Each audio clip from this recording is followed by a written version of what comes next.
All right, guys, good morning. Brian here with VetteSource on a holiday weekend here if you're in the States, and if not, just a regular weekend. Hope everybody's enjoying it regardless. For us here in America, this would be the Labor Day weekend, which is a holiday to give the workers of America a day off. I really don't know much of the historical significance of it, other than every Monday, first Monday, or is it, yeah, the first Monday in September, well, the workers get the day off. Now, of course, for poor self-employed schlubs like myself, we're always continually looking for customers, so I don't usually take the day off, but that's a whole nother story.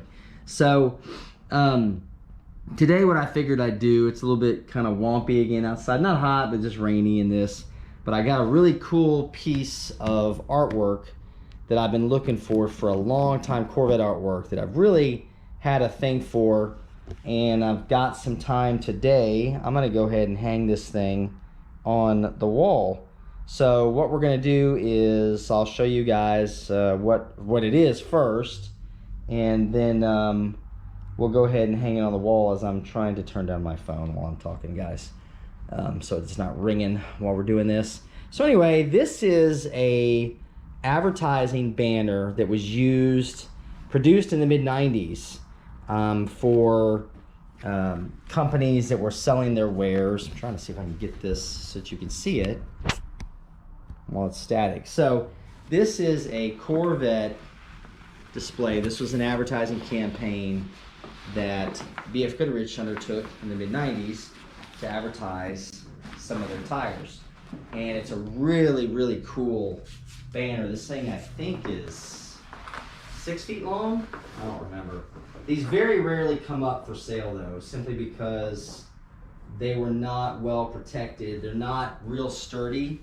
So finding them in decent condition is a challenge, right? And you can see I've got the smaller version of this, the poster that they offered. I think I had to send away for that, if I remember. Paid like 20 bucks for that poster a long time ago, and it's kind of the worst for wear over the years, but it's still the original.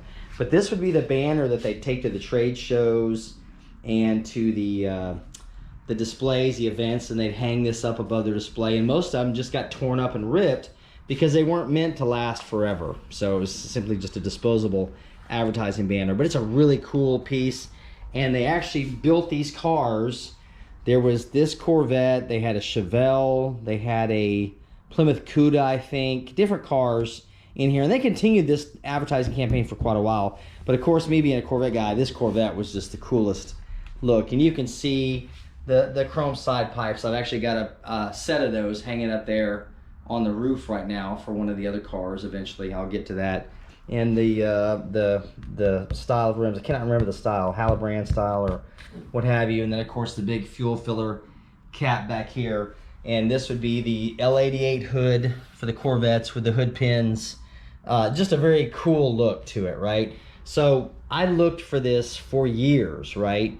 And they would pop up on eBay from time to time, but man, they were pricey. Guys would spend $400 or $500 on them if they could get them. And I happened to find this recently at a very reasonable price. Talked to the guy, and he just wanted it to go to a good home because he'd had it in a climate controlled garage the whole time.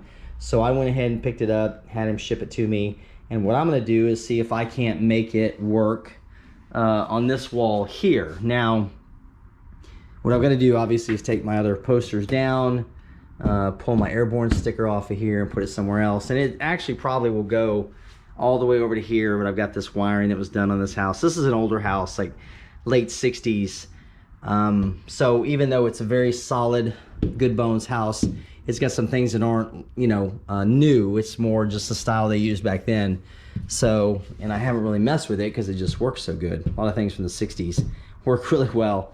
So I will get set up, and I'm gonna see if I can't figure out a way to hang this thing up here on the wall. So let me move the camera a different way, and you guys can hang with me while I put this thing up here. This will be fun. So I'll be right back, hang on. Okay, so we've got our poster rolled back up, our banner, I should say. We've got our wall cleared, and what we're gonna try to do is I'm just gonna hang this thing across here for now. Take that nail out of the wall. Let's see how far across this thing actually gets. So what we'll do here, let's see if I can get this positioned. I'll have to put this down. You guys will have to endure watching me do this. So let's see if we can get this up. Let's see what this looks like. So we got it right there. And we'll just unroll. Oh yeah, this thing's big. And right there will stick. One more place there. And I'm just kind of hanging it, guys, to see how it looks on the wall. Hopefully you're able to see all of this. Let me back this up just a little bit so you can see what I'm doing. Oh yeah, it looks really cool. And of course, perfect world, I'm gonna need to repaint my walls, fix the massive hole I put in there when I was pushing one of the cars around the garage that was dead to the world, and accidentally put my back through it. But it's all fixable. All right, very nice. Let's stretch this out a little bit more so we don't have that gap right there. Okay, man, that looks cool, guys. God, that's big. Wow. So that is a cool banner, guys. One that I really am glad that I found after all this time. So let's take a look at this back here on the other side of the car. Oh yeah, that would be perfect if it wasn't for the big hole in the wall right underneath it. So, okay, all right. Well, that's pretty cool. So this didn't take me very much, as long as I wanted to, but I will show you guys for a little bonus. I'm just kind of, like I said, holiday weekend, I'm puttering around the garage. So today what I may work on later is Thor the hammer here. That's what I affectionately call my 67. And what I need to do is, I've been trying to take care of this, or kind of been eyeballing it for a while. I've got some really bad wires here that go to my starter, and they finally just are unsafe. And that's a fusible link right there, and another fusible link that just melted. These aren't that bad, but this fusible link side really wasn't surviving. In fact, that one's no good either. We'll change that one. But I was able to score another harness off of eBay that had really good connections down to the starter. Now this is just a temporary thing for me. I'm actually going to go and change this entire harness on this car. These older cars don't really have a very complicated harness, so it's not going to be too bad. I just wanted to go ahead and hook the starter back up again, because I need to move it out of the garage and do a few little housekeeping items with it. But once I start doing that, I'll fill you guys in. You guys can watch as I'm doing that. So, because I got a few little cruises down the road I want to take with this one. A couple vacation spots I want to take the car to. So that'll be fun. And then, you know what I'll do in a minute? Let me walk outside and I'll show you guys, kind of give you an update on where we're at on our Formula 350 tune port injection rebuild. We got the driver's side done, and I've got the passenger side torn down. So give me a second, I'm gonna walk out there and get my keys to the car so you guys can see what I'm doing there. So I'll be right back with you. Hang tight. Okay, so we're outside here. Let's take a look at our work we finished up on this one, as I move a lot slower than I want to, but I'm pleased with my results for the driver's side. Now we're going to take a look at what we've discovered on the passenger side of the car here. So, okay, all right, so here is our passenger side, looking really nice. I'm quite happy with this. Everything looks good, everything's in place.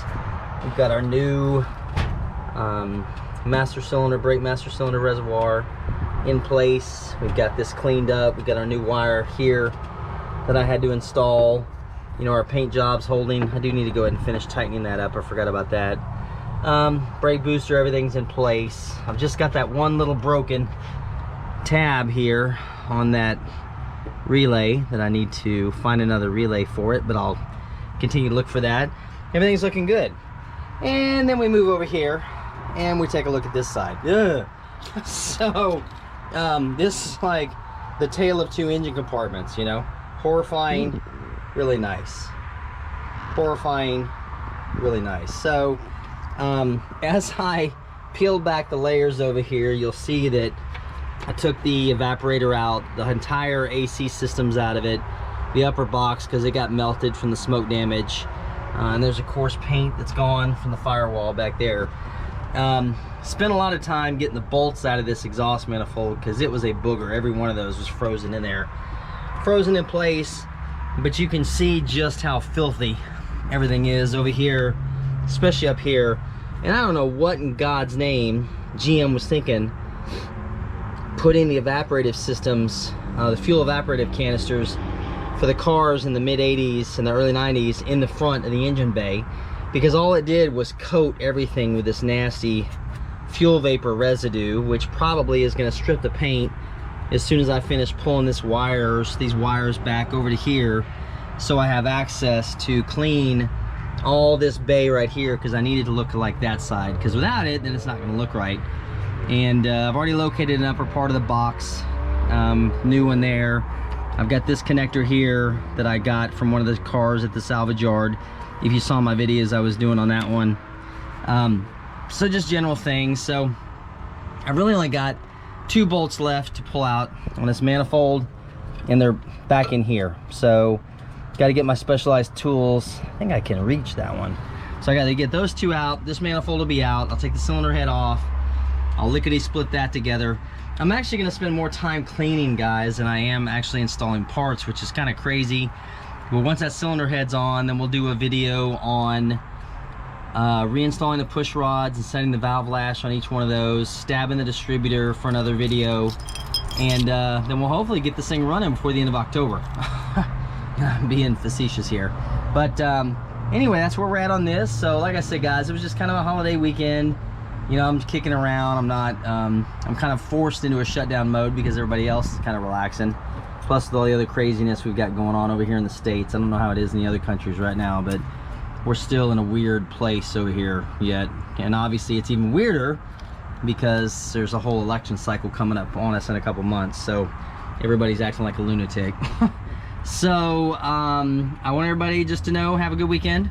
Enjoy the rest of it. And then I'm going to go kick back and keep working on the cars. So if you got anything to add to the discussion, be sure to, you know, feel free to throw some comments down in the comments section below, and then I will check back with you guys next week. All right, I'll see y'all then.